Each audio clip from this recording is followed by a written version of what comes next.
Hello and welcome to this week's episode of the Weekly Fix. I'm your host Zane, And I'm and Jacob. this week we have a really fun episode before you. We got a lot to talk about. We just experienced Loki episode 5 this week, Invincible season 2 episode 1, and at the end of the show we're gonna go ahead and rank our top 5 car movies for us, and then we got some extra questions at the end to get to know us. So I'm really excited for this episode. Let's go ahead and kick off this episode talking about Loki. Jacob, what did you think about episode 5? Another absolutely fantastic episode. I couldn't be more pleased with the direction the show is going. I feel like every episode I'm on the edge of my seat. I mean, we've talked about it countless times. I don't feel like they've done anything wrong with this entire show. They really potentially gave us some huge things for the MCU moving forward, with Loki seemingly figuring out how to control his time slipping. I just that whole scene at the very end of the episode was amazing. I am super excited to dive into it some more. I know you've got some good stuff to talk about as well. I just thought it was great. I thought it was another fantastic episode, and I'm dying for this season finale. Yeah, honestly, like I was really excited after episode 4 because one of the best cliffhangers we've ever gotten outside of Infinity War in the MCU was episode 4 with the loom exploding, and we had some tossed around theories where that would go. I didn't really see this exactly coming. Um, I like what they did with it. I don't have any complaints at all, and I really enjoyed the episode. I thought it was one of the most heartfelt episodes and best directed episodes of Marvel TV we've seen, with absolute incredible scenes that are just visually stunning, captured perfectly in several ways, and then just absolutely crucial to the story of the plot, and there was not a wasted moment in this episode. It all was building towards the final breakdown and control of his time slipping, which I absolutely loved. What do you think about the the story that we got from the loom? Are you satisfied with what they did, sending everyone back to their branch timelines? I think I am. I think that was probably the most smart way to go about it without adding. I don't think the show is confusing. Let me just say that first. I feel like that was probably the simplest way to go about this to make sure the show doesn't get to a point where it is confusing. So I think that was a really great way of attacking that kind of big idea that they had, because there are so many things that they could have done with that. I think that one makes the most sense. Um, I like that Loki didn't go anywhere because he really doesn't have a timeline anymore. So that part made sense to me. I like that. I'm glad they didn't just throw him back somewhere or anything like that. I love the idea of him having to go back and kind of get his whole crew back together. I love the idea of him having to convince these people that don't even remember the TVA anymore that they were members of the TVA. I think they did a really good job doing that and not making it confusing. Okay, so you said Loki doesn't have anywhere anymore, and that's super interesting since we are in a multiversal saga, and there's so many um, branch timelines that Loki is a part of. Why didn't he get sent anywhere? I have a theory. I wanted to know if you had thought about that because, he doesn't have a timeline, but all of time exists, right? He could have got sent anywhere before that, correct? Yeah, it seems like that theory is more confirmed by everywhere that everyone else got sent. They didn't get sent to the same time. You know, we were talking about it right before this episode. There's a bunch of different years that people got sent to. But to answer your question, I feel like it seemed like everyone kind of got sent home, and it kind of seemed like Loki's home is now the TVA. That is Okay. what he is here to do. He is here to take care of the TVA. And I feel like that's kind of the way they were pushing it. I could be wrong there, but it did seem like everyone got sent home in a way back to where they were originally from. Obviously there's multiple versions of all these people out there, but it seemed like maybe this is where these people got plucked from whenever Kang chose them to come work for the TVA. And it just seems like Loki's home might now be the TVA. Okay. Okay, I absolutely love that take. I personally also have a take. So in our second episode of the podcast, we got to talk about Loki episode one, um, and we were in awe of the thing, but we did mention we were like, why did they introduce time slipping? Like it wasn't like a necessarily needed thing to introduce. They solved it in one episode. Um, like why did they spend their time with it? And my theory now is that because they had to pull his temporal aura from the time streams, he doesn't have one anymore. And that's why he didn't get sent anywhere, because his temporal aura was pulled from the time stream in episode 1 of season 2. And without that fix, I think he might have just went back to his regular time stream. That makes sense. That's kind of like maybe what I was kind of beating around the bush about. You said it in a better way about him not really having a timeline anymore. That's the exact scene I was thinking about. Is when they did pull his aura out. That's kind of where I was going. Yeah. I just think that that's probably the most logical way. Now we could see in episode 6 they might maybe expound on why that is the case, why he didn't go anywhere. But I feel like maybe they kind of laid that out enough for us that they don't need to explore it. But I think it might be beneficial for some people that are having a little bit harder of a time understanding. If they wanted to expound on that, they could.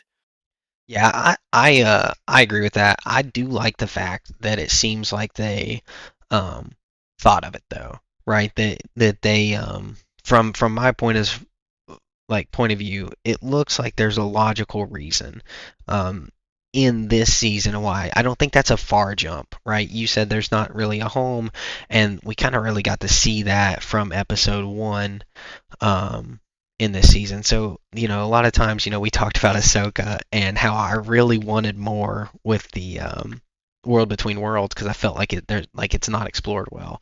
Um, and I feel like this is actually like they gave us enough to have a good working theory that makes complete sense without adding, complete own speculation into it, which I think is a really good quality. Yeah, they did a good job. Not like they kind of gave us what they were wanting without directly telling us. Exactly. We understand it, but it does. The nice thing about that, from a writer standpoint, it does give them so much flexibility if they do want to change something in the future. Because just because what we think they're giving us is what it is, it might not actually be what they're going for. Which I Yeah. think this show is what makes it so fun. Is you're kind of on the edge of your seat the whole time, trying to read what they're trying to tell you. And I just think that's probably been one of the best parts of the whole show is just kind of trying to get where they're coming from. Well, and like that's exactly right. What I was feeling that entire episode was, man, I was loving the journey we were getting taken on, and it was really fun. But I was like, man, what like this has to be going to a conclusion, and if this episode is going and finding everyone, like I feel like there's got to be more to it. And boy, did it pay off in that last scene. Oh, it honestly, I can't think of many more ending scenes that have ever been better in Marvel. Sure, there's your Infinity Wars and stuff like that, but just the like emotional roller coaster you go on for probably the last 5 minutes of that episode is just the payoff is unbelievable. And we don't even So know what like so good. yeah, we don't even know. We still have another episode left. Just the way Oh that yeah. one ended, I was like, "Oh boy!" Like I literally texted you right after. I was like, "Dude, what is happening?" Again, I feel like we've had that same response after every episode, but Yeah, it's been such a good show, so good, um, and man, it's such man the payoff. What so is there one? So obviously, other than the last scene, which we'll get to later, was there a specific scene in this episode for you that you were like, man, is this show good? I have one that I'm thinking of, and I was curious if you had one that you were like, that was just one of the best scenes ever. well, I already know probably the scene you're speaking of is going to be Sylvie in the vinyl record shop. Yep. I think that was just unbelievable. The way they directed it, the camera angles we were getting, everything just kind of falling apart. Incredible, absolutely incredible work that they did with that scene. And they've had a lot of scenes like that. I feel like there's been a lot of scenes in this show in particular where you were like, "Wow, that was really good." We go back to the previous episodes where we see, um, just like miss minutes stuff, and we don't see that one group getting actually killed, but we kind of get what they're implying. Stuff like that has just been really good. And then we finally kind of got to see a flip of actually seeing what's unfolding on the other side of the camera. And I think that scene in particular was amazing. Oh yeah. I I couldn't agree anymore. It was absolute masterclass in suspense, in anticipation, in subtle hint making, in camera framing, in special effects. Like we're getting this. Like this is the level of special effects that we need from TV shows that are going to be of this caliber. One of my biggest problems with Falcon and the Winter Soldier is there are special effects in that take me completely out of the show that are so bad I'm like I don't want to watch this anymore because that looks like I'm watching a CW show and this is I know the budget of this was $200 million. That's insane. And this show For does not have that problem. 100%. And for a company like Marvel, there is no excuse. There should never be an excuse as to why we are left with lackluster effects. There just shouldn't be. And I feel like we're really kind of seeing things get back on track with this show. We talked about it a bunch. We've been enjoying the MCU this entire time. We've seen a lot of people saying, "Oh, it's dead. Oh, it's back alive again." Whatever. We've agreed that it's been great this entire time. There's stuff in all these movies that you can appreciate and enjoy, but this show just really kind of feels like we're getting back to like the MCU when it started. It's just got that Yeah. excitement back. It looks visually pleasing, and yeah, that scene it just kind of felt like we're back. I don't think we ever really left anywhere, but it just kind of set you back into that like, whoa, what that was just cool to see. Yeah, it gave you such a like a feeling of despair and like getting to see her emotions where she had finally got everything she had ever worked for, and then to see it all slip away in front of her that way, listening to a record, with the camera spin, and then the man disappearing, the drink disappearing, the I think it's coffee Yeah. disappearing, and then everything disappearing. Ah, oh, man, it's so good. And before that, when she walked out of McDonald's, with her food disappearing, Hmm. one thing my wife caught that I didn't catch was in the mirror of the truck, you can see the bag disappear completely. So you see it start and then you see it disappear, but if you look in the mirror, the side mirror of the truck, they took the time to put it in the side mirror of the truck, the bag disappear. And that was like such an awesome detail that I completely missed. She was like, hey, back that up. Watch the mirror, and you could see the bag disappear. And I was like, man, what great attention to detail we're getting in the show. Yeah, it's one of those things they don't have to do that, right? I mean, that's such a No, subtle no, thing.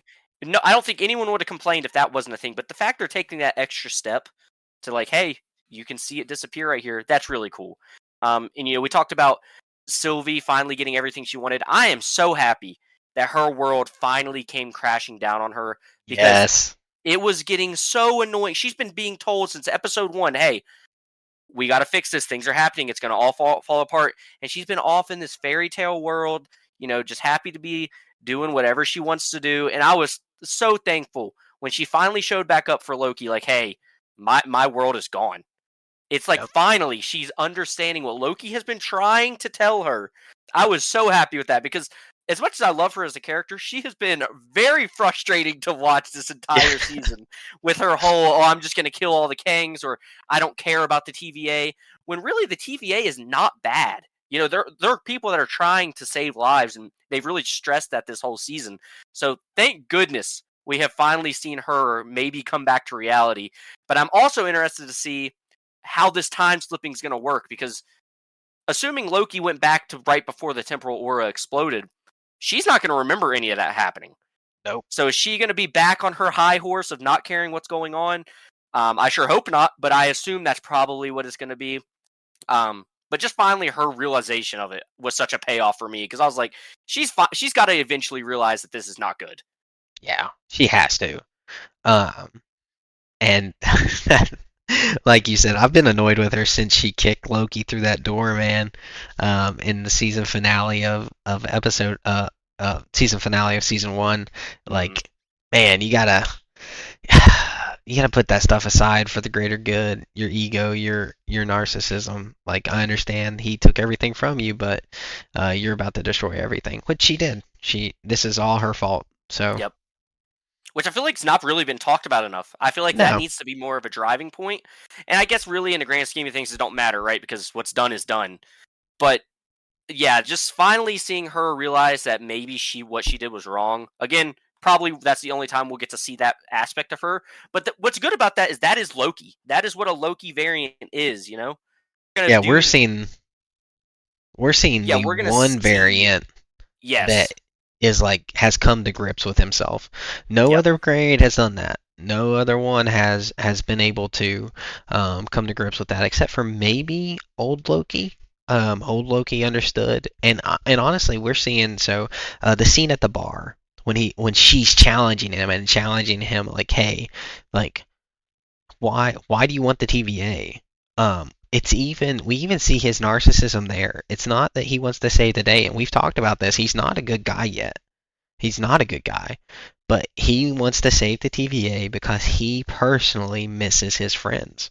He misses his friends. And I like, man, that moment was so good. And we get to see like Loki actually understand that like living this life alone isn't the way. And power isn't the way, but actually it's the people and the relationships that you build that matter. And what a message to send, and what a moment for him of realization, even to himself. Like I don't think he truly believed it. But then when he verbalized it out loud, he really understood, which actually led to him being able to control his time slipping. Well, I mean, even putting a different spin on it, is that really even a selfish thing? Sure, you can say, he wanted it for his friends and himself, but wanting to take care of and protect your friends, I think that's a very selfless thing, also. So sure, there is some of that selfishness built into there, but it still kind of drives home the point that Loki is trying to help people, which is not Yeah. something we've ever seen from Loki. He does, maybe it is for a selfish reason, or maybe he wants to have people in his life, so be it. He still is wanting to help people. So they really are walking that tightrope, which I think is really great for a character like Loki, because Sylvie is not. She is 100% wanting to do what she wants to do. And there's no way you can spin it the other way. Whereas Loki, yeah, sure, maybe you can say, he did want it for himself. He was being selfish, that he wanted his friends. But he still is showing that he does care about other people other than himself, which is a big stepping stone for a Loki. Yeah, absolutely. I think there was quite a bit of selfishness in there as he came to the realization after Sylvie wasn't going to help to send everyone back. Like he didn't really understand like, hey, is everything as bad as it is? Like is it going to tear apart? Like I don't know that. Um I just took you guys because that was my own feelings, and now just go back to your lives after you know that the TVA exists. Did Yeah. Yeah, I used to. think yeah, it was just like we've talked about, cool episode. Really kind of gives some backstory, which again, the backstory for these characters in particular really doesn't matter in my opinion, because when they're in the TVA they didn't remember any of that. So we had not been exposed to any of it. But it was just cool kind of seeing what their lives were, rather than what they have been, which I can appreciate. There's a lot of cool little parallels I feel like throughout the episode. With Mobius having two sons, kind of indicative of Loki and Thor. I've seen a lot of people talking about them kind of being, Okay. representation of him and his brother. I thought that was kind of cool.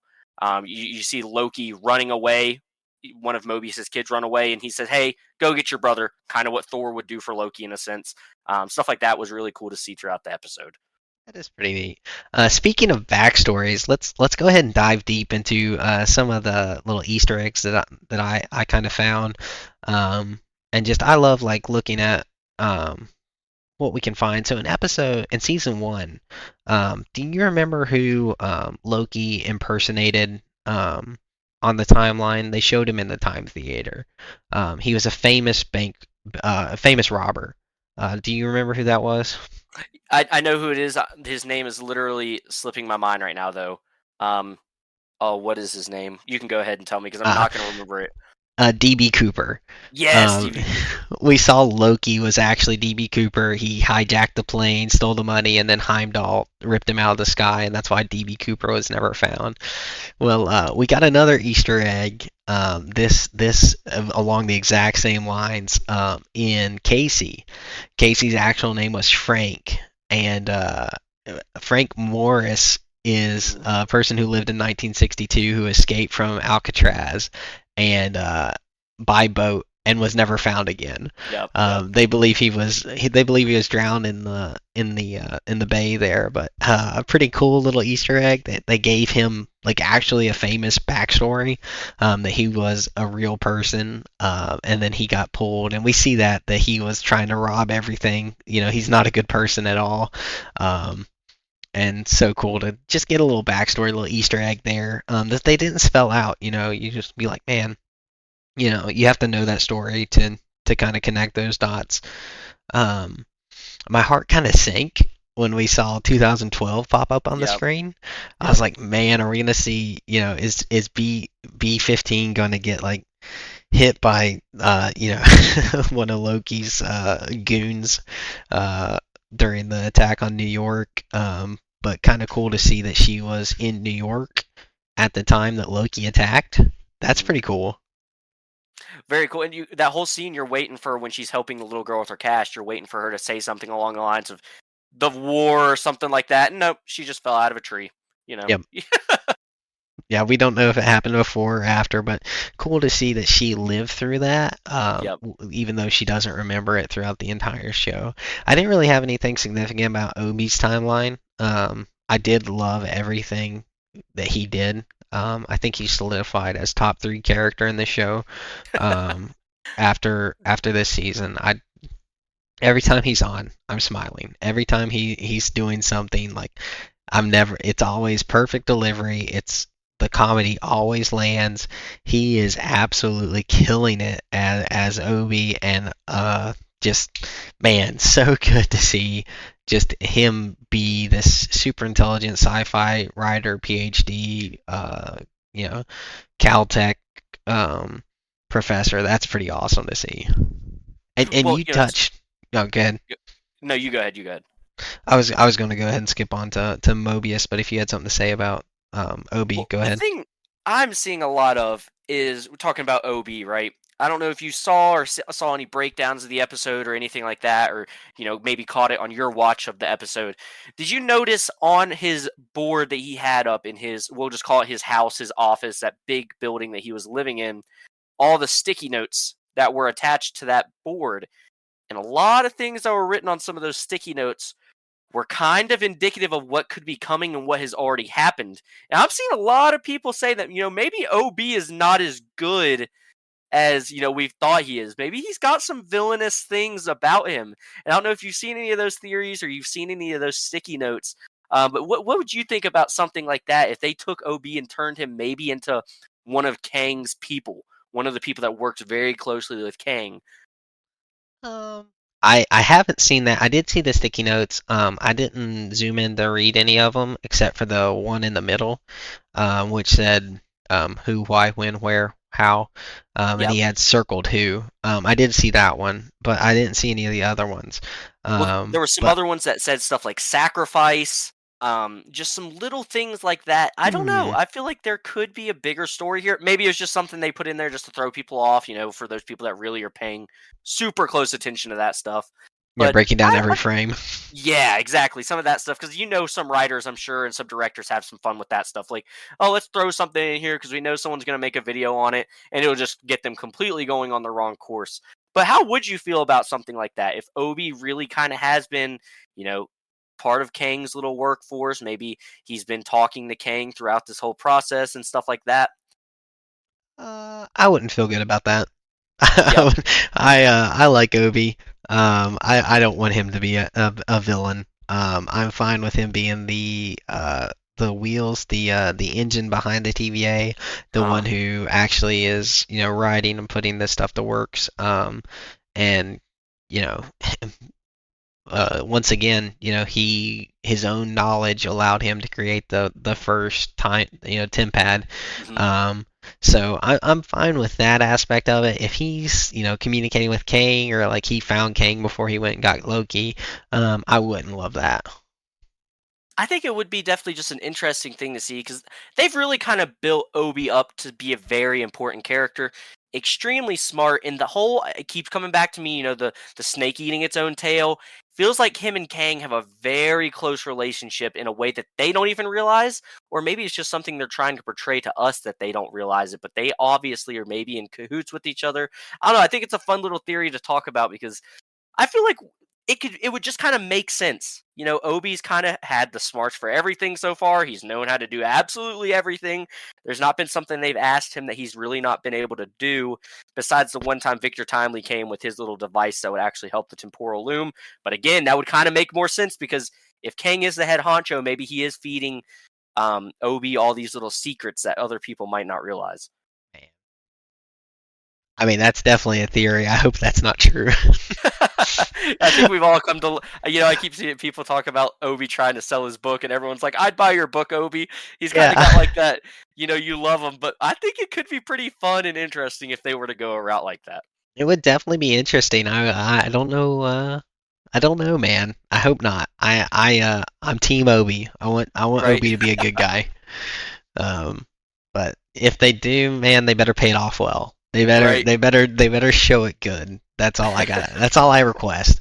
I'm okay. I'm okay with, not the best of things, everything doesn't have to be a happy ending or, everyone doesn't have to be good, but you got to tell it good. You got to tell it Yeah, well. yeah, 100%.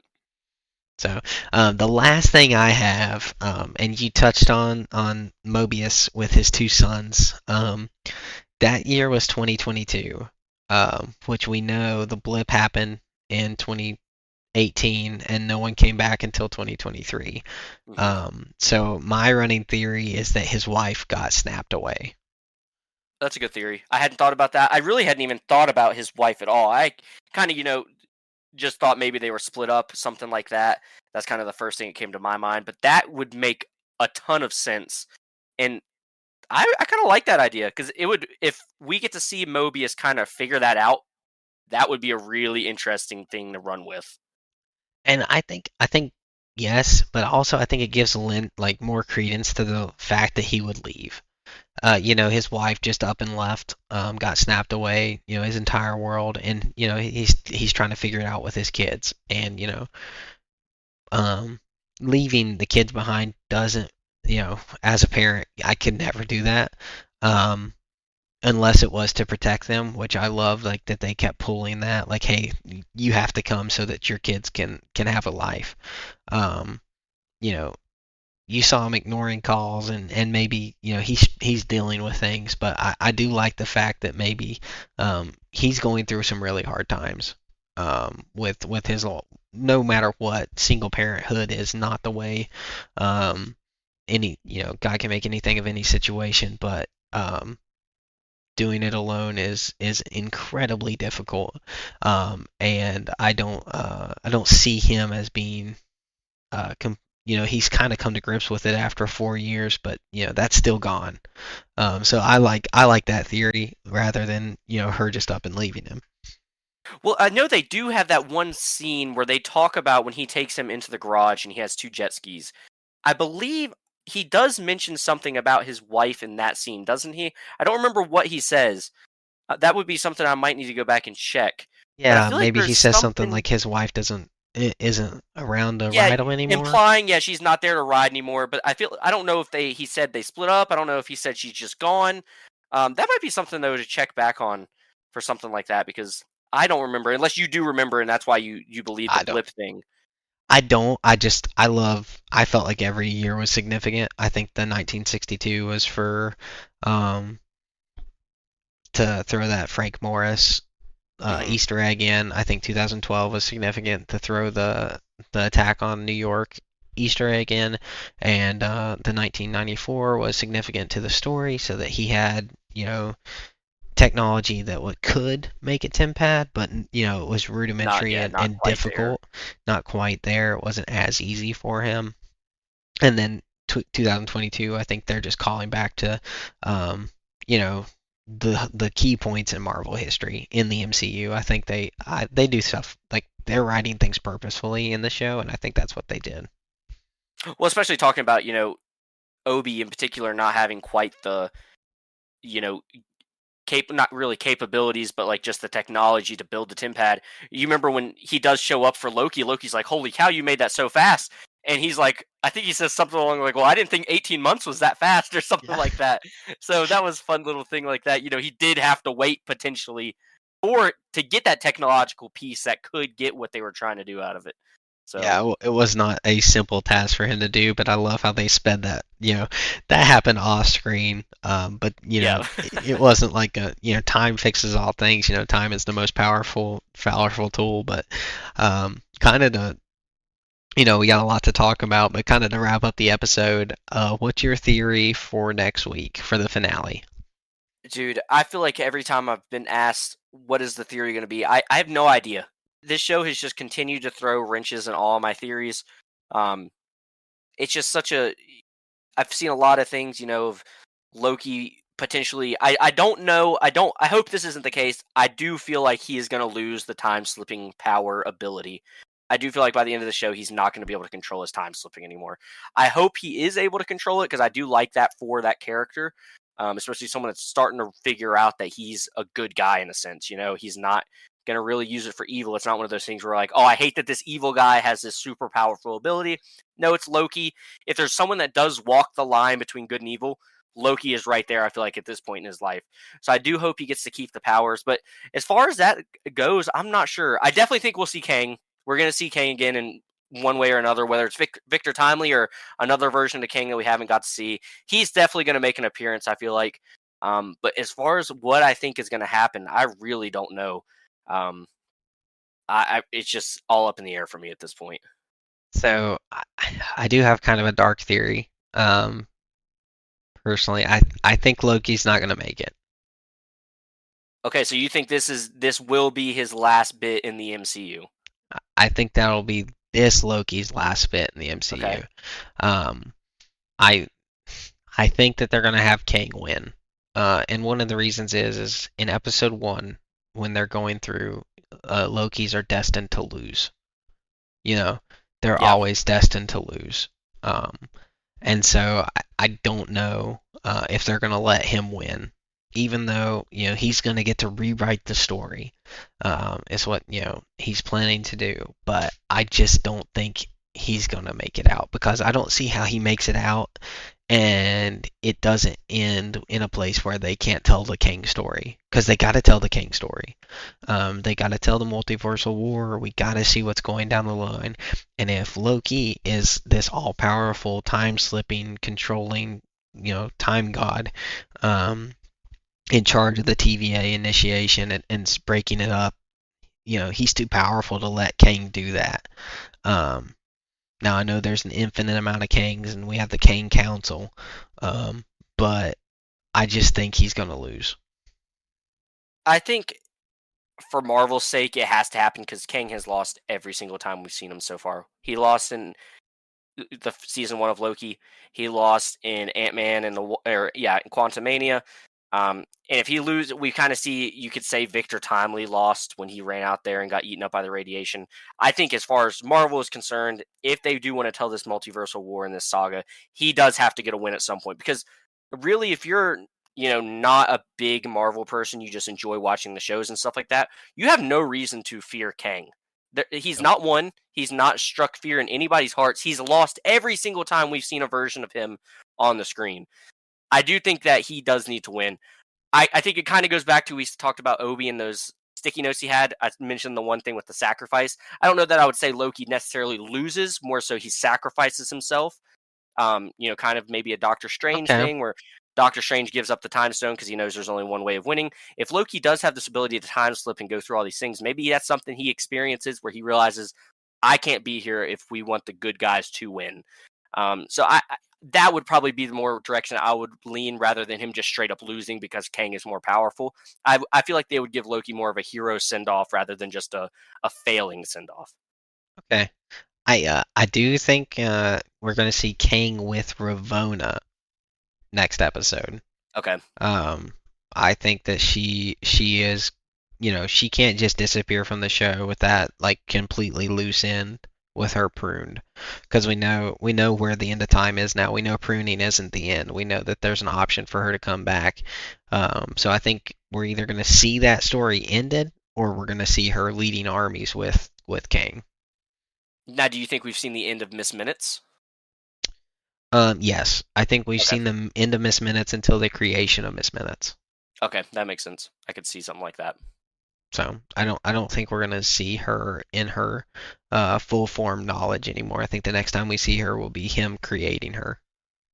Do you think it's more of a Victor Timely kind of creating her, or do you think it's a different version of Kang that we see creating her? I don't know. I don't think Victor's gonna create her. Okay. Because I think he didn't have the time. I don't think he had the tools. I Okay. think he was born at the wrong time, so that's why his time stream doesn't work out for him. Um, I think we're gonna see more advanced Kang do Now, it. do you think, He Who Remains at the end of season one kind of seems like he told Miss Minutes and Ravonna, take this TVA handbook to Victor Timely, kind of like he was handpicked by He Who Remains? Do you think Yes, that holds any weight, or do you think that was maybe a failure on He Who Remains' part of maybe picking the wrong Kang, or, something like that? Or do you think that truly is going to be a very powerful Kang in this saga? I don't think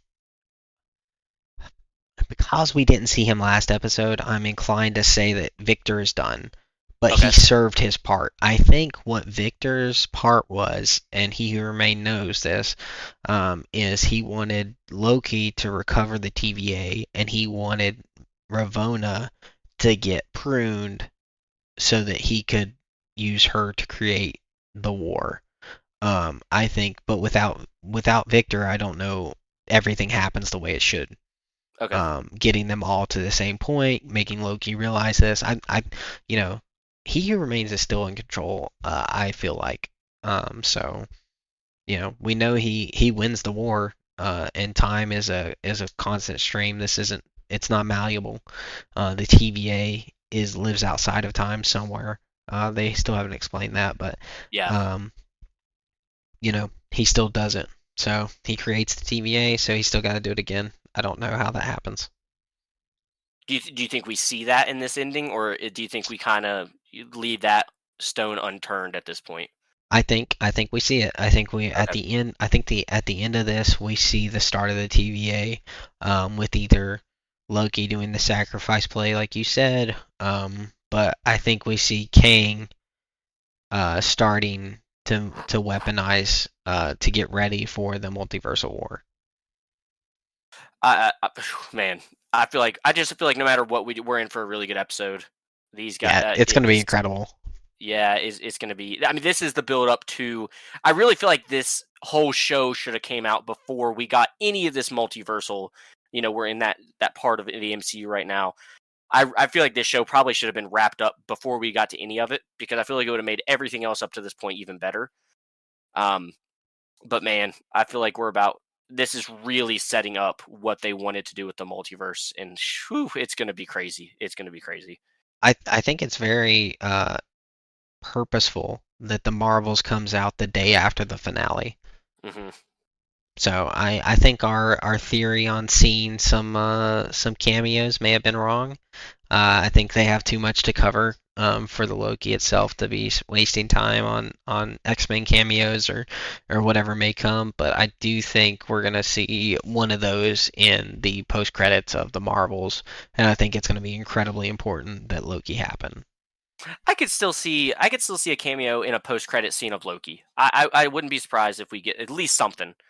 I feel like this show is so big that it is definitely going to lead directly into the Marvels or directly into potentially Deadpool 3. I definitely think at the end of Loki we will get some sort of cameo from another character. I don't know who yet. I don't see us not seeing at least something. I definitely feel like the end credit scene will have something to show. Okay, I hope so. I enjoy that. But if we don't get that, I'm okay with that as well. I've been so satisfied with the show just as a collective work. I don't. and I'm so bought into the MCU. I don't need any right? hey, this is coming. Any hype? I'm good with it. So but I think that's good. Now the big question is, last week you made a promise to our listeners. Jacob, did you follow through with your promise? Believe it or not, I did. And let me tell you guys, as of filming this episode of the podcast, I watched the entirety of Invincible in the last 24 hours. So I promised you guys I would do it, and I'm caught up. I watched season 2, episode 1. I am fully caught up. I watched the entire show in this last 24 hours. My daylight savings time really came in clutch. Give me an extra hour there. But yeah, I am caught up. I am caught up, believe it or not. And we talked about it before. I'm not a fan of binge watching shows or anything like that. But I did it. I did. I did. I completed my promise. Well, very good. I had to sneak in the episode one today actually. Of as of finishing this as of doing this podcast because I was like, hey, I talked to my wife and I was like, hey, this show's coming out. I'm gonna be watching it weekly. If you want to give episode one a just a little test to see if you like season one, episode one, and she watched it with me, and actually, like 10 or 15 minutes in, she actually put her phone completely down and completely was watching the show and the show alone, which is really big. I loved to see that she was like buying into the show, and so it was definitely something that she said she wanted to watch. So we're actually walking our way back through season one, but I was able to sneak away and get season two, episode one in as well. But what did you think? What did you think? I love it. Obviously, everyone that's probably watched Invincible or is going to listen to this has probably already potentially seen season one. But Yeah, just give a talking about spoiler. yeah, Spoiler warning. If you don't want yeah, any Invincible news, tune out. yes, We'll put the fan questions timestamp in the description. You can skip forward to that. yeah. If it's been something you're on the fence about, like I wasn't really on the fence about it. I was gonna watch it. It was just finding time to finally sit down and watch it. But yeah, spoilers. Don't watch anymore if you guys don't want to have it spoiled for you. But I absolutely love the show. Um, Man, it's a wild ride, and they do it in such a way. I don't feel like I've watched a show in the way that this one was written. And that was very impressive to me. Just the whole way that everything unfolds throughout the whole show. I feel like the entire time, season one, you're waiting to find what the motive behind Omni Man killing the what are they called? Guardians of the Globe. You're waiting for that moment the entire show, season one, and it just keeps getting postponed. You feel like, but you're not upset by it because of all the other little stories that are being shown throughout it. You're waiting for Mark trying to figure out how to really use his powers, and up to this point, we still haven't seen it. I feel like Mark is still always getting destroyed by everybody. I'm waiting for him to have his Omni Man moment where he just takes over. So Yeah. that you're waiting on the whole show still hasn't happened. You're like, when is he finally going to take over and not get beat to a pulp? Really, all he's done up to this point is just live up to his name. You can't kill the dude, right? Yeah. So I love that. I love the way they did it. Talking about Robot, you're kind of thinking he's a bad guy throughout the whole season one with him letting the Maulers out of prison. And then it turns out, nope, he's just in love. So he just wants to have himself a real body as opposed to that little shriveled up body that he's living in. Um, I love that because that's not a twist I was expecting. Lots of cool things, though. Really excited about it. And season two really opened up the gates of Invincible, in my opinion. They are going full into this whole. They're doing a similar thing to Marvel, bringing in multiverses and all that stuff. But I feel like they did it in season two, episode one, in such a fluent way that I wasn't upset by it. It's kind of just like, oh, it's here. It's kind of always been here, and now you're going to see it unfold in a different way rather than us having to see it get explained or anything like that. So I'm absolutely loving it. Yeah, it is. It is top. It's probably second animated show for me, only behind Avatar. Um, but man, is it so good? And I mean, I assume it's going to go to level one, but we have to see the full character development. before I can give it first place. But man, it is such a good show. Like you said, the story is just such a good detective story. You're always bought Yes. in.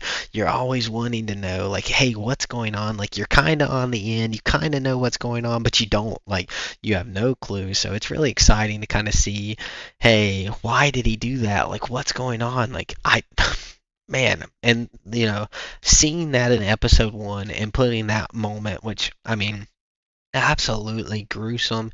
It has definitely earned its MA rating. This is a Oh, yo, cartoon, but yeah. I don't think there's any doubt about that. yeah, if you have small children, anyone Yeah, under no. 18, just go ahead and say, hey, let's skip it. We're gonna watch something else. This Yep. is not a show for the weak of stomach. No, not at all. Not at all. And talking about that episode 1, they started off the show in just a banger fashion, right? Oh You're yeah. like enjoying it. Then this end credit scene hits and you're like, "What in the world was that?" Yeah, you really get to see full scale just like how crazy they are with it. And honestly, if you're gonna go with gore to that level, um, this is the format to do it. We don't need to see that type of stuff in live action. If you're gonna depict that kind of stuff, animated, I think it gives it a break from reality that like Mhm. okay, like it's palatable. If I saw this in an actual show, I think I'd stop watching. Honestly, I think it'd be a little much for me. Well, this is one thing I always tell people about why I love animated shows so much. I have this conversation with my wife all the time because she does not like animated shows. She can't get into them for whatever reason. And you hear a lot of people say that. What is the best thing about animated shows? They can do stuff that you just can't do in real life. As good as special effects are and all that stuff, it'll just never quite be what you can show in an animated show because you can't do some of the things they're doing. So I Budgetary. Yes, it's impossible, really. And talking about gore and stuff, the way to do it, talking about animated, they also did something that I think if you're gonna do it, just commit to it. They committed to it. It's not like here it is, here and there. It's in the whole show. So if you're gonna do any of that, just commit to it. Don't beat around the bush with it. Don't show it every once in a while, so you're kind of getting jump scared by it. Let the people that are watching come to expect it, so they're not so upset when they see it. Really like that about the show. But man, what a good show. And I am super excited to talk about season 2, episode 1 with you. There's just so much stuff going on, and I'm super excited about it. Yeah, and my expertise is in Marvel. And I don't know the story of Invincible. I haven't read any of the comics. I don't know any of the players, other than what the show has told me. And man, this is such a good intro to it. And bringing back the Mauler twins, I love their characters. They're I such a do too. unique back and forth aspect of them. They're so fun. Their dynamic between each other, I feel like their play is always so good. They're intelligent brutes, that also like are just complete narcissists that care about only themselves. And then bringing in, I don't even know the villain's name yet. Did they drop it? Do you know that if The they dropped the it? guy with the big brain, Yeah, big brain yeah, boy. that's Angstrom Levy. Angstrom Levy. Um, Yes. okay, I didn't catch that. You But really only see it. This is actually one of I'm not a fan of subtitles. I actually do put them on this show because there is a lot of times where I feel like they're not really talking very loudly or there's so much going on you can't understand. So I did turn them on for this, and that's one of those things that I noticed was his name. But yeah, now, Angstrom Levy is in Marvel, the voice actor. Now, the voice acting for this show is 10 out of, like, you don't yeah, get better than this voice acting. no, We have so many great voice actors, but actually, uh, do you know who he plays live action in the Marvel Cinematic Universe? Like, I I love when I hear somebody and I don't know where they're from, so I look them up. Do you know? I do not, I do not. He is Injabu, um, Killmonger's father in Oh, Black okay, Panther. okay,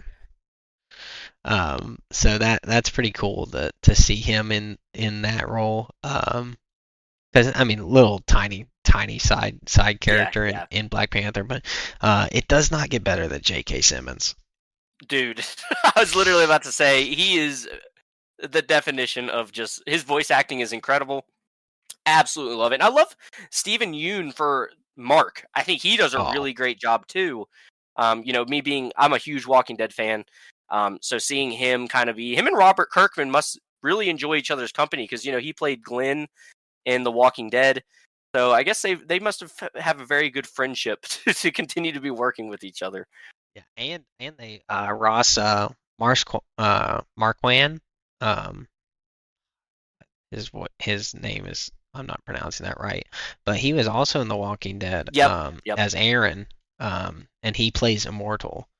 Um, if you didn't know, Yeah, that's who I voices actually that. didn't put that connection together until you just mentioned it. But yeah, that is really yeah, I love that. I think that's cool that you can see these guys kind of work together. Um, I just love this show. It's definitely shot up there on my list, and I'm literally can't wait for this next episode. Now I did tell you guys I caught up. I have not watched the Adam Eve special. I don't know if you've seen that special or I not. have, yeah, Okay, that is the last thing. I literally didn't have time to watch it, or I would have caught up on that. I plan on watching that tomorrow night before I guess we get the next episode on Thursday, as well, I believe, when these are coming yeah, and out. they'll drop them Thursday at 8 o'clock Eastern time. Okay, so Um, I'm gonna definitely watch the Adam and Eve special before that because I love that character. Really, really cool character. I don't think there's a character I don't like in the show, which is really hard to do. I don't But like Rex. I don't like Rex. I like Rex. What his purpose of the show is in the show. If he was there or not, it wouldn't bother me if he's there. If he's not there, but I enjoy everybody, and talking about the way another thing that they did with the writing of this show, what I have loved is really throughout the whole season one. I almost kept feeling like what, maybe Omni Man did do it for a good reason. Yep. He seems sure he loses his temper sometimes, but it's very very quickly that he regains it. He does not seem to let his temper go crazy. He'll punch a wall and then go sit down, right? Yeah. So you kind of keep thinking, oh, he had to have, maybe there's a good reason. Maybe there's a good reason. And until he's literally beating Mark to a pulp, I feel like I felt like there was a good reason behind what he did. Yeah, and in his own mind it was, right? Like Exactly. he firmly believes in his cause. Yeah. Which I think the best villains do it like if you put yourself enough in a twisted mind of in their shoes or like if you can see things from their perspective. He's like, my culture is literally the best. We're the best culture there is. Our leadership is better, and I understand that, like, hey, y'all are weak here, but literally, there won't be any cancer, there won't be anything. We'll fix everything if Hmm. you just let us rule you. Now, that comes at a cost. Safety over freedom is a big thing that some people are willing to sacrifice. Um, now, as Americans, that's not really what we stand for. Freedom in spite of safety is kind Yep. of what I think most people would stand for, but maybe not today. But um, really kind of cool to see, like from their perspective, the greatest villains do have like redeeming qualities, and even though he is just the worst, it was really good to see him throughout the show. From his perspective, like you said, you are always kind of like, is he really actually bad? And you don't know. Like I said, literally till he's beating his son up and just talking trash about the entire world and even his wife or Mark's mom. You're like, this guy is. I like this guy, and you love when he shows up because he destroys everybody. I mean, no one even compares. Um, so I love his character as much as I hate to admit it. I love Omni Man. He's just cool. Everyone loves a guy that can kind of just get the thing done. Anytime there's a villain or anybody he has to fight, he's gonna win. So it's just really cool to see. Um, I'm still. I talked about it when we first started talking about it of Invincible. I'm still waiting for Mark to have his breakout. It's got to be coming. We went a whole season without seeing it a single time. I don't feel like there was a single time where we were like, oh, he showed a glimpse of being the best superhero in the world. I feel like he was always lackluster. So Oh I'm yeah. I'm pumped to see that. Now, one question I have for you: they kind of introduced a new villain potentially with Angstrom Levy. He kind of at first you see him take his helmet off and he's like, I don't want my new world or my new philosophy to go at the cost of someone dying, to go at the cost of blood. As you see, the Maulers are just absolutely mutilating Mark. Then things change when he gets out of the chair and he's still alive when the Mauler twin picks up like the rubble and sees him there. they did talk about the Mauler saying like, "Hey, you cannot take this off because you're gonna, lose who you are. You have to wait till the Yep. process is 100% complete." I think the reason why he hates Mark now is because this version that's kind of controlling him is the version that confronted Mark in the other universe where Mark and Omni Man are villains, where they agree Yes. to take over Earth together. Do you think we are going to see Omni Man this season, or are they going to put him on the back burner and let this be the first villain that Mark conquers himself? So I do know that I don't think we're gonna see this uh universe's I guess yeah, this this universe's oh goodness, Omni Man until maybe season 4 or more. I think we're gonna have some time for Mark to shine, for him to build his, we're character building on a scale that is very purposeful. It's a slow burn, and like you said, you want him to have his breakout moment. But Omni-Man has been doing it for a millennia. Yeah. On Voltrum, and then he had multiple years there on Earth where he was doing it. So I like the fact that they didn't skip over his training. It didn't, we didn't, fast forward to this season and he's just, the best. Now he is greatly improved. You see that in his first, his run in the mill, he just casually puts out that fire, Hmm. casually saving those people, casually beats up Elephant Boy. It's not really a struggle for him, those low level crimes anymore. So I do think we're gonna see him get some very big wins. But I don't think we're gonna see Omni Man from our Okay. universe this season. We may see another one. Um, now that we're bringing in multiple dimensions. Now, I will say I have not watched any of the trailers that we have gotten for season two because I hadn't I watched haven't season either. one. Okay, so you haven't either. So we're in the same boat. And like Zane has already preferenced, we have not read the comics. So if you are someone that's really up to date on Invincible and has read the comics, don't. We're going to figure some things out as we go. So if we're completely wrong on some of our things, don't hate us. We're still figuring it out as we go. But I do think I am going to watch a trailer for this season because I do kind of want a little bit more insight as to what we could be getting. Because I do feel like when you introduce something like the multiverses, things can go kind of crazy. Um, so I am excited to see what they do. I'm excited to see how far they go into this multiversal stuff. But I kind of am in the same boat as you. I don't think we see the universe that we have been watching all through season one. I don't know that we see Omni Man. I am very curious to see as to where he went because at the end of season one, you see Alan, who comes back to Earth to warn Mark about that there's a Viltrumite there, and Mark's Yeah, like, "Yeah, it's my dad." You already missed. figured it This out. would A have been little nice late, to bub. know. Well, then you even hear Mark. He's like, "Well, even if you would have told me, I would have just gone and told my dad, so it wouldn't have changed anything." Yeah, But you know, he said he made a big emphasis that they've been watching the Viltrumites for a long time because where Alan works, they're trying to figure out ways to overthrow the Viltrumite Empire, and they're like, all the time we've been watching them, we've never seen one abandoned post like this. yeah. I'm very curious to see what they do with that because I think part of that's me season is 3.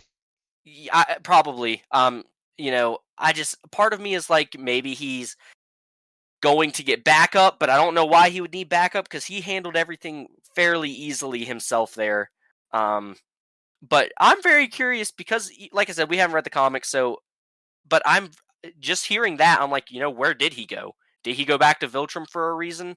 Um, did he go somewhere to cool off because he realized he can't kill his son? Is he going to try to get someone else to come there and take care of the deed for him? I don't know, but man, am I excited for this show. I think I listened to a breakdown last year when this came out, and they said if you thought Omni Man was tough, wait till you meet so and so, and apparently that is his replacement. So I do think he goes and gets a replacement. Okay, I don't think okay. he gets backup. I don't think he's coming back.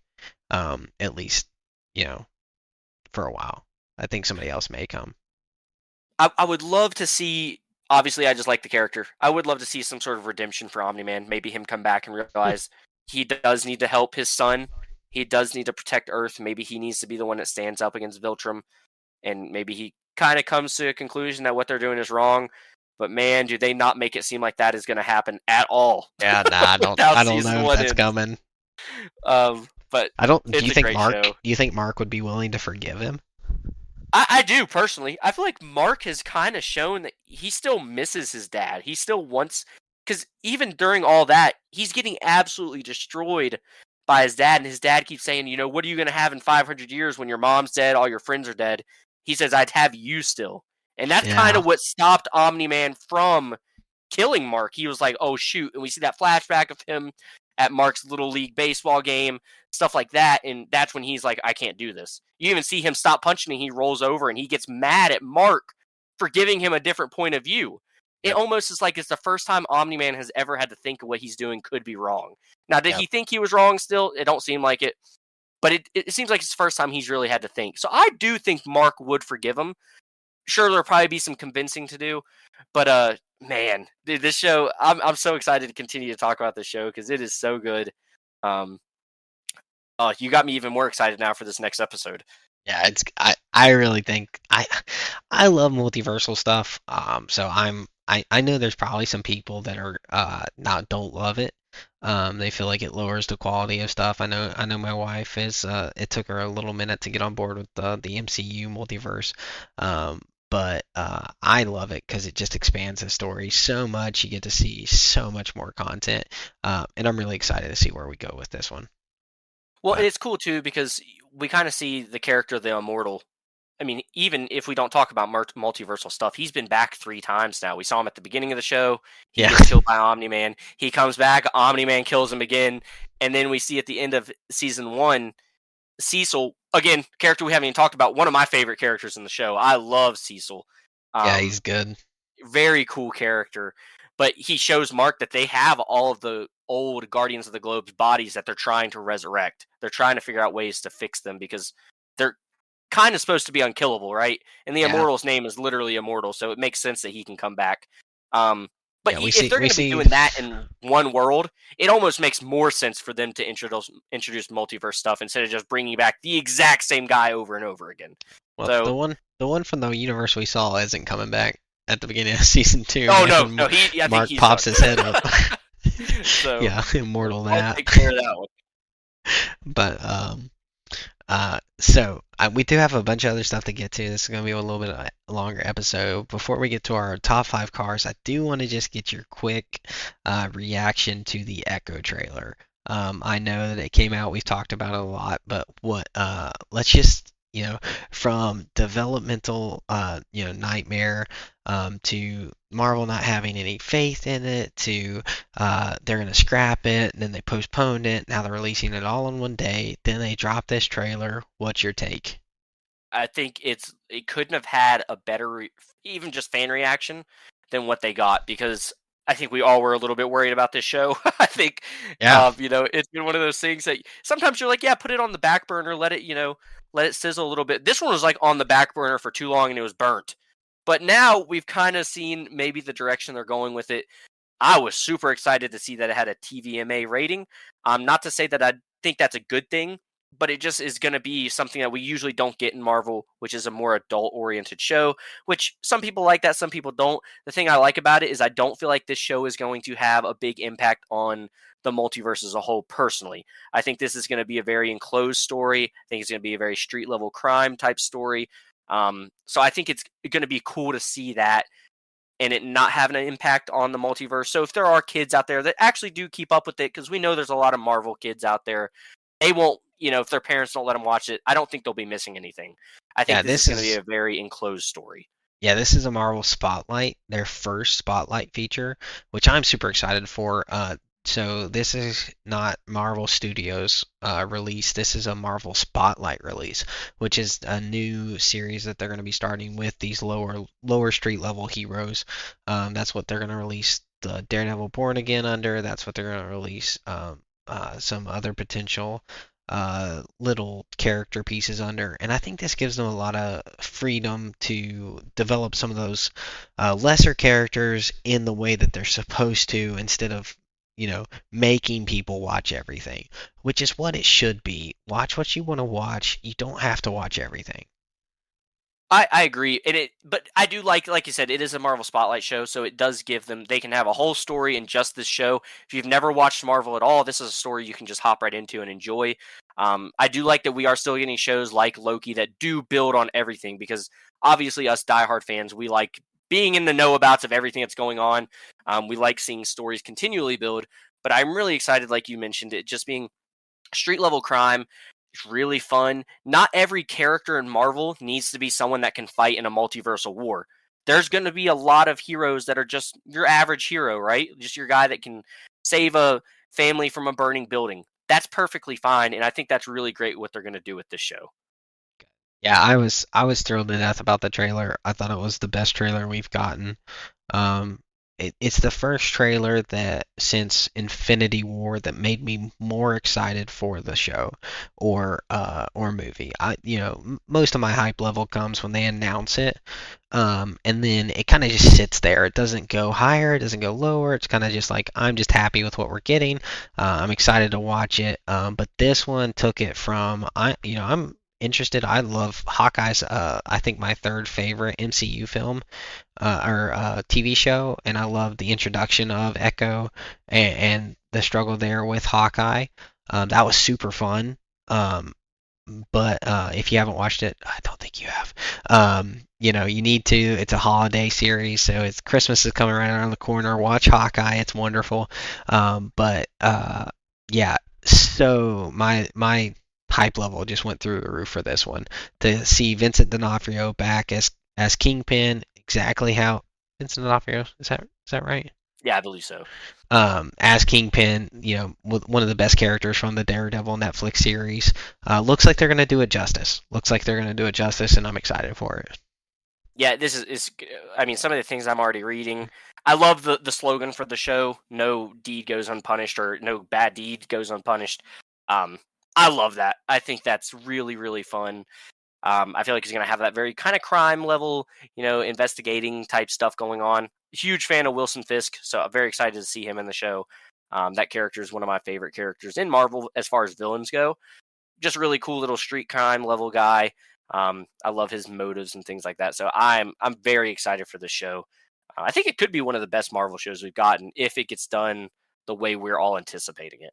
Yeah, it's not going to top Loki, but it's Oh, going to I be don't good. think so. But All right. Well, enough of that. We're gonna get into our questions today. We prefaced y'all last week with we're gonna talk a little bit about some of our favorite things. We're gonna rank some stuff and get some questions to know us at the end of each episode. And today we have the question. I have a few more, but the first one that I gave you time to prep for was I want to know your top five favorite car movies. Now, let me specify to the audience, we did talk about what car movies is. A car movie is not a movie that features a car. A car movie is a movie that specifically has the character's love for cars displayed. It is about the use of cars, or it is car centric. So that means like in the heist or whatever, the car was a main important theme of the movie. Like movies like Bullet, which have one of the greatest car scenes of all time. It's not about the cars. It's not about love for cars, so that one really doesn't count. So some of your favorite car moment movies may not be on our list, but that's because we don't consider them car movies. So with that disclaimer, Jacob, let's see what you got. well, before I even start, I already know you're going to hate my list. I already know, without a doubt, you are going to not like my list because when I was putting this together, I was like, which movies have I watched multiple times? Which movies did I actually have fun watching? And Oh. I already know you already know what you're thinking, and I already know you're going to hate my list. But Oh do man. you want to go back and forth? Do you want me to give my number five, and then you give your five, or do you want me to go down my list and talk Yeah, about them each let's. in a row? Yeah, that's actually great. Let's do that. Go back and forth. Yeah, let's go back and forth. Okay, Let's. All right, I'll you're number start. five. I will start with my number five, and I know this movie. I'd be shocked if it's on your list, but the reason it's my number five on my list. Do I think it's the perfect car movie? No. But when I watched this movie, it was just such a fun thing for me. And number five for me is Need for Speed. Right? I already Oh, know a okay. lot of people are probably like, "Are you serious?" Hear me out on this one. The reason why Need for Speed is my number 5 on my list is because I have been playing video games my as long as I can remember. Some of my earliest memories of video games are playing Need for Speed. I still play Need for Speed games to this day when they come out with a new one because it's just one of those things. I just love them. The unrealisticness of the racing, the crazy ways you can make cars look, all that stuff I love because I think it has just a fun arcade type style to it. And when this movie came out, I feel like it kind of did that in a realistic way, right? We don't see cars that are crazy. We don't see, sparks flying out the tires for them to get a boost. It's not like a speed racer type racing movie, but it actually still has a lot of those fun elements. Racing through the woods at the end of that movie. I literally felt like that was ripped straight from one of the games because I remember racing through woods in those games. It looked the exact same as I remember the games playing. Loved the casting for it. Thought it was really fun. Obviously, it does have one of the coolest cars you could have. The Mustang in that movie that they feature throughout the whole time is such a cool car. Absolutely love everything about it. It shows some really unrealistic car stunts, which I love when car movies do that because you already know what's another one of my movies that's going to be on my list, and I know you're going to hate it. But this one does similar things to that. Need for Speed is my number 5. Every time I watch that movie so many times, I'm just flipping through the channels and it's on just because it's a fun watch. It just kind of brings me back to my childhood. So yeah, I love that pick. I think that's a great car movie. Okay, okay, I loved watching it. I really enjoyed it, and actually, I debated putting it on this list. I didn't, but it was in talks. And one of the okay, reasons is the only reason it's not on this list. And not a single one of my movies have I watched less than 3 times.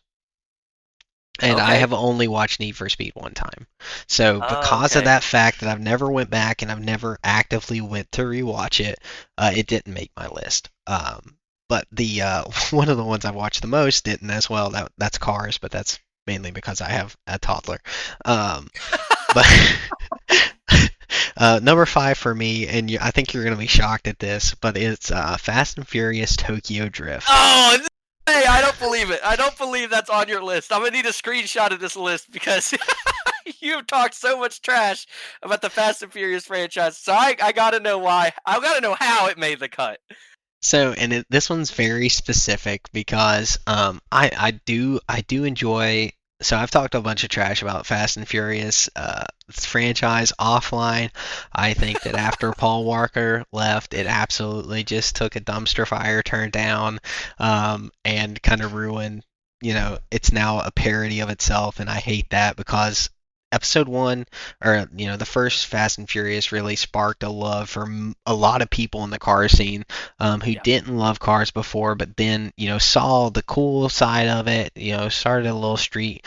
I wanted a Supra as my first car because of the first one.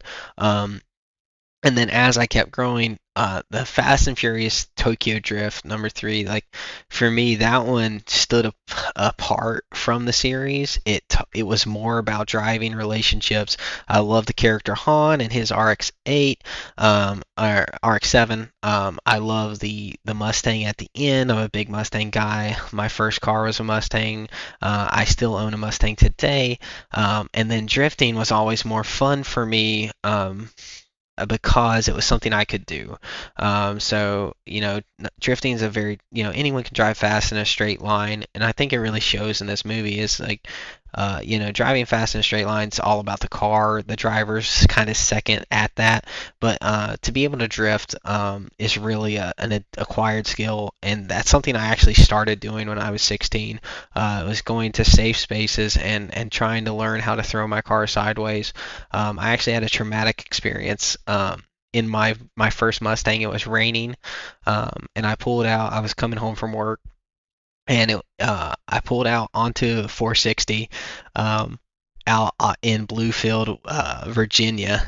And as I was turning in, my tires were terrible. I literally just it 360'd on me, and I didn't know how to control it. And I went off the road, and luckily the Lord gave me protection, and I didn't hit anything. My car was fine.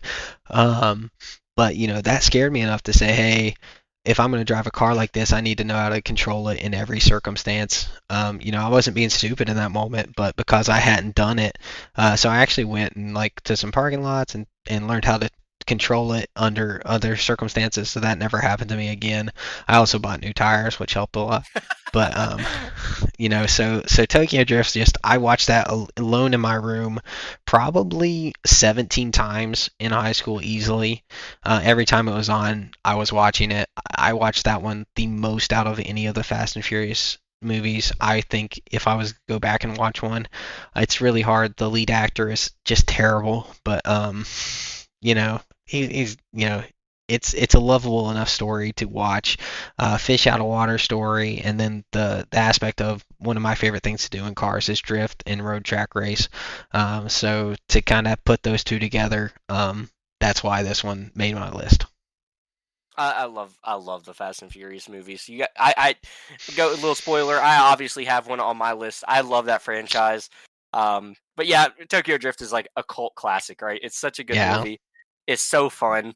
It's one of the few Fast and Furious movies that could be by itself. I mean, I guess all of them could be their own story, really, but that one really is its own story. Oh yeah. Um, so that's Stands really cool. completely And alone. it's funny to me. You talk about not having Paul Walker. You picked the one movie that didn't have Paul Walker in it.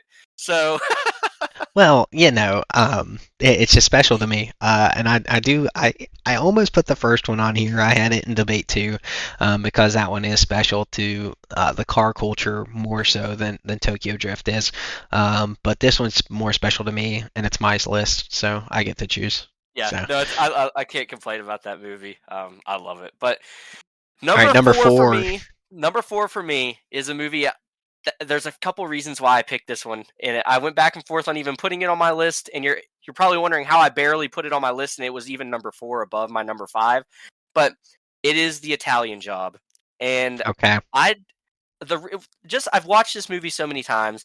The cast is phenomenal. I mean, it's got a lot of big names in it. We got people like Mark Wahlberg's in it, Charlize Theron is in it, Jason Statham's in it, Edward Norton, Donald Sutherland. I mean, just that cast is crazy, right? Um, really good acting. I love the story behind it. And a car like the Mini Cooper, which most people don't really consider the most, sport-tastic car out there, I love that it does have its own little spotlight in this movie. Just the way it's used, and it's this small little nimble car. They use it in some fun ways. Love the movie. I love the story behind it. Obviously, you're kind of your classic getting revenge story with after they've stolen all the gold bars. I love the action scenes in it with them stealing the gold bars. I love the setting of it being in Italy and in to LA and all that stuff. I think it's really great. I love this movie. Something about it. It's one of those movies I just have so much fun every time I watch it. So that is why I had to put The Italian Job at number four. Okay, I love it. Italian Job is absolutely wonderful. We did make the exception for heist, including cars, Yep. just so this movie could particularly make it. A lot of people may say, "Hey, that's not a car movie," but like you said, I think it fits enough the movie, and it is such a good. Now you are talking about the remake, right? Not the original. Yes, yes, the 2000. I'm talking about the 2000. I think it's three movie, not the original one. I Okay, prefer just the for yeah. clarification, yeah. Yes, yes, yes, yes. Yeah, and that cast is phenomenal. That's an amazing movie. I think I probably watched that movie 5 or 6 times. Hmm. Kind of similar to Fast and Furious. Whenever Italian Job is on FX, I was always watching it, and that's kind of one of the beauties of not that we kind of miss from uh, uh, TV now that we're streaming is that you don't just have those random movies on anymore like you used to. Yeah. Um, So that's kind of a sad one, but really good. Now I did have now number four for me. I know some people will probably call it a little blasphemous to have it as a car movie. However, I just adore the comedy genre. It's if I'm ever gonna have a fun time, I love putting on a comedy movie, and this has my second favorite duo and comedy lead, and that is Talladega Nights: The Ballad of Ricky Bobby. I cannot believe this movie is in your top five, but I respect it. I respect it. I've watched this movie so many times. I've quoted it all the time. Will Ferrell is one of my favorite comedy comedic actors. I don't think anyone does it better than him for comedy, and John C. Riley.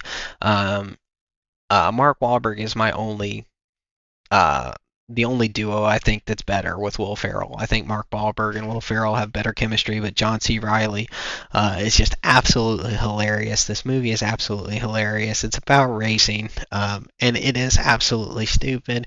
You may not say it's a car movie, it's just a comedy, but man, I just absolutely love this film. It's hilarious. Sacha Baron Cohen is an idiot, and it's hilarious. But I laugh every time I watch it, and I watched it a ton of times. And my top three are kind of holy grails for me, and I had a lot of play for my fours and fives. I almost put Baby Driver here because I really love that Okay. movie, and I love the soundtrack of that movie, but I just don't think it's enough of a car movie to make this list.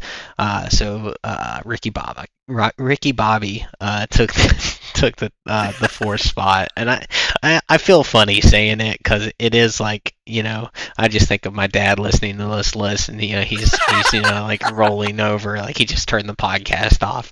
Yep. But it's here, and I said it, so there it is. I respect that one because it's such a great movie. But man, that is funny. I did not expect that one to be on your list because we talked a little bit about car movies and stuff, off the podcast. And just the way you were talking, there ain't no way I thought that was gonna make the cut. So Oh I'm so man! happy that would have made your cut. That is a great pick. All right, number three for you.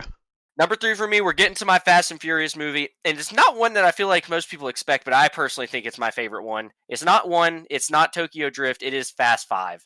I Oh, love Fast Five. I love the setting of it. I just something about that movie. I've watched that. That has definitely been the movie I've watched the most out of the Fast and Furious franchise. Um, just such I a think fun that's stuff, and arguably the best one. I yeah, don't. it's really good, and I feel like it does lack as far as what cars are in it. I don't feel like the cars are quite as cool as the other movies. Personally, I'm a big GTR guy. There's not even a R34 GTR in that movie. It's a different type of car movie because of the cars that they had in it. But I really love the cars still that they put in it. Just a super super fun movie. It was finally the first time we really saw a big group like that get together to pull off a big heist. Um, I Yeah, it really was liked kind of it. it's like when they first started dipping their toe into insanity, but didn't full parody. Pulling the vault at the end of that movie, Yep. absolutely ludicrous. That was their first testing the waters. Hey, can we do absolutely the stupidest things and people still watch our car movies? But I do love Fast Five, and I do still consider that in the golden era of Fast and Furious films before seven. So Yeah, I that's a just good pick. I have yes. no issue with that. It's not my number three, but I'm happy that if you're gonna put one on it, it's gonna be one, three, or five. Yeah, 100%. It's definitely one. Those are the three best Fast and Furious movies. Not to say I don't like the other ones, but yeah, those are definitely the best three they've ever made. All right. Number three for me, I hoping to get some redemption back for the car people, but it's the remake of Gone in 60 Seconds with Nick Cage and Yeah, Angelina Jolie. This one is a classic of my childhood. One of my absolute all-time favorite car movies. The brother relationships in it are amazing. The cars are magnificent.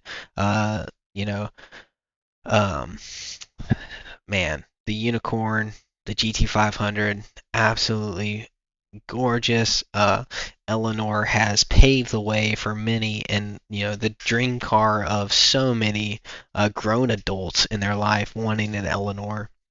Really, one of the reasons those cars are so expensive today, which is and crazy to just think about. uh, the such a good movie. It's got so much heart behind it, an amazing cast that Nick Cage gets too much hate today, parodies, but he's a great actor. He is. Um, and it's just such a good film. I love it. I watched it.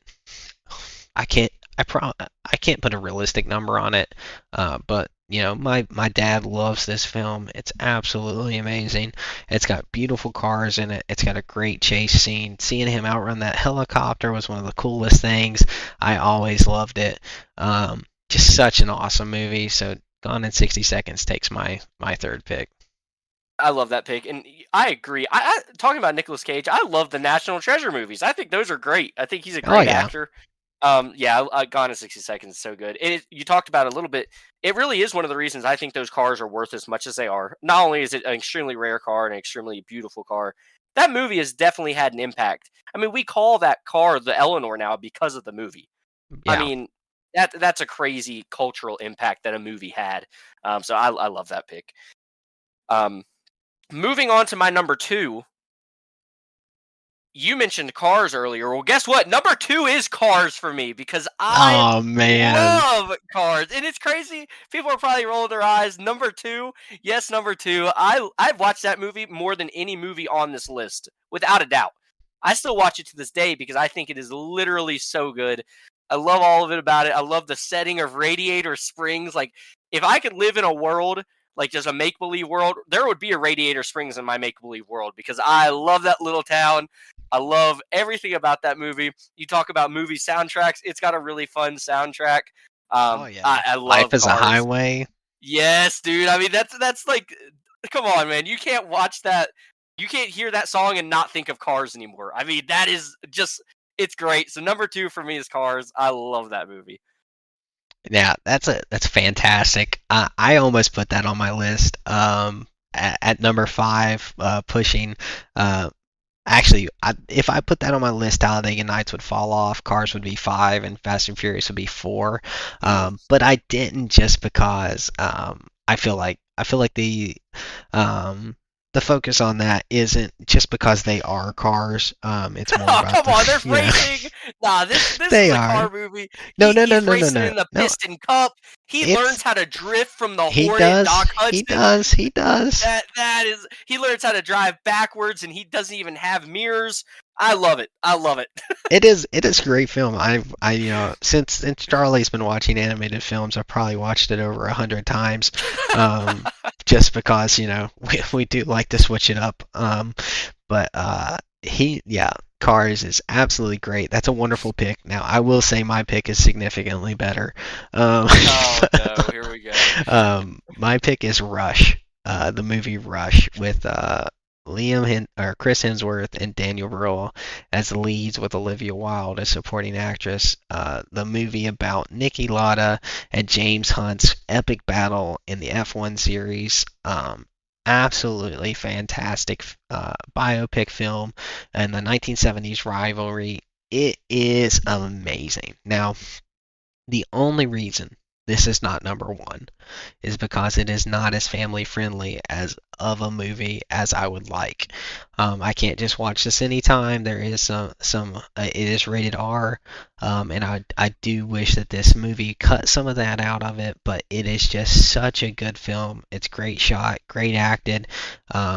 Cars are at the forefront. We get to see the racing experience, the danger, the raw emotion in the racing scene. We get to see just how good of a film it is, and really, this is Chris Hemsworth's like breakout film um, without Marvel.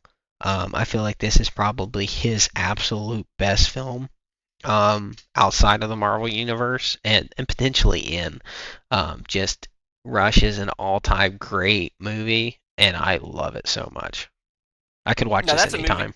That's a movie I haven't seen, so it may have made my list. That's a movie you've recommended to me quite a few times now, so it's definitely on my list to watch eventually.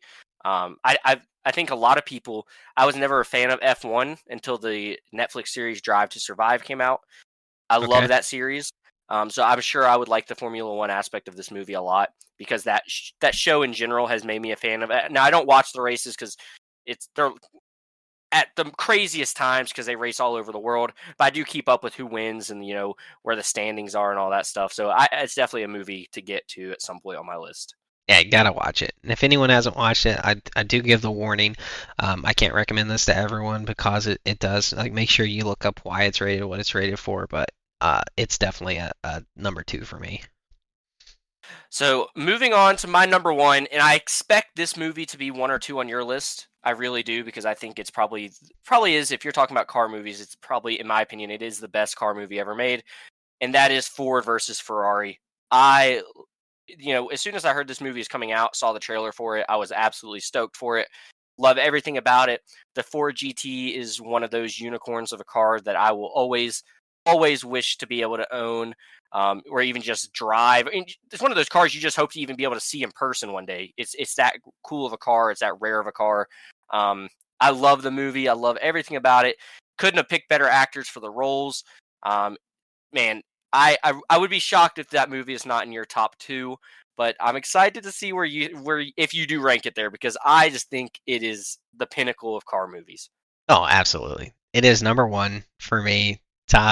Ford versus Ferrari. I do agree with everything you said. It is the pinnacle of car movies. It is absolutely the best. The emotion, the heart behind it, the accurate depiction of the story, getting to see the tragedy of spoiler alert if you haven't seen it, but Ken Miles losing because he was a nice guy and finally gave way to what they wanted. Hmm. Didn't get the rewards that he should have gotten, the accolades for the amazing driver that he was.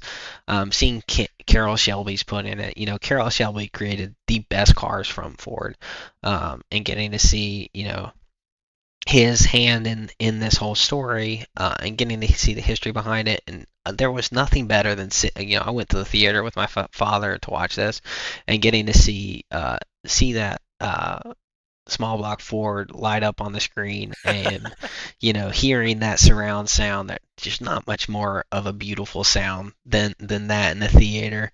And I just everything about it was great. And I don't think Ken Miles, such a wholesome, good dude, seeing his family aspect of it and what he's willing to do, and that ability to drive. When Carroll Shelby throws Ford Jr. Or the second in the car and takes him for a drive, and scares the mess out of him, and he's in tears saying how much his dad would love that car. I just think of the history. Cars is such a big aspect of my family. My grandfather uh, he worked in a body shop. He was amazing with paint. His dad was a mechanic before him. My grandfather would come home from street racing and say he lost, and his father would say, "All right, well, let's do this to make sure you don't lose next time. Let's let you win." Um, so hearing the stories of him and his shoebox Fords and just everything that came up, and I'm a Ford guy, as I said earlier with my Mustangs, and so this movie just the epitome of what cars mean to me, and just done in the absolute best way. Yeah, it's just such. I mean, it literally the best. I love it. I've seen it so many times now. I've watched it over and over again. It's one of those movies you just look up clips on YouTube just to see the cars, because they're that cool. Yeah, dude, Ford versus Ferrari. It's just special. It's such a special movie. Man, great list. I love that Cars is in your number two.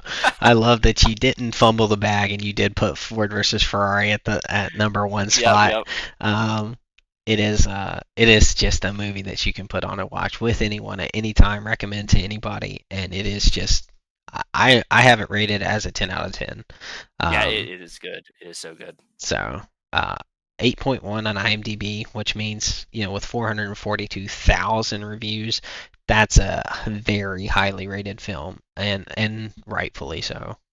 Oh, and to a person like we both love cars. It's a higher than an 8.1. You got to think of how many people watch that movie and just rate it based on like acting or anything like that. But if you're a car person, it's a 10 out of 10, because it just acting is incredible. The cars are awesome. It's racing. It's just what cars are all about. You talked about the heritage and all that stuff, but yeah, such a good movie. Such a good And movie. I mean, it did win 2 Oscars. So, Yep. best Yep. achievement in sound editing and in film editing. Should have won Picture of the Year, but well, whatever. We don't talk about that. Yeah, it is what it is. Can't win them all, but yeah, great Yeah. list. Yeah, I loved your list. I love that you had Talladega on there. That's fun. That was a great question. I didn't Um, expect. I probably didn't expect that. no, I did have some more questions for you.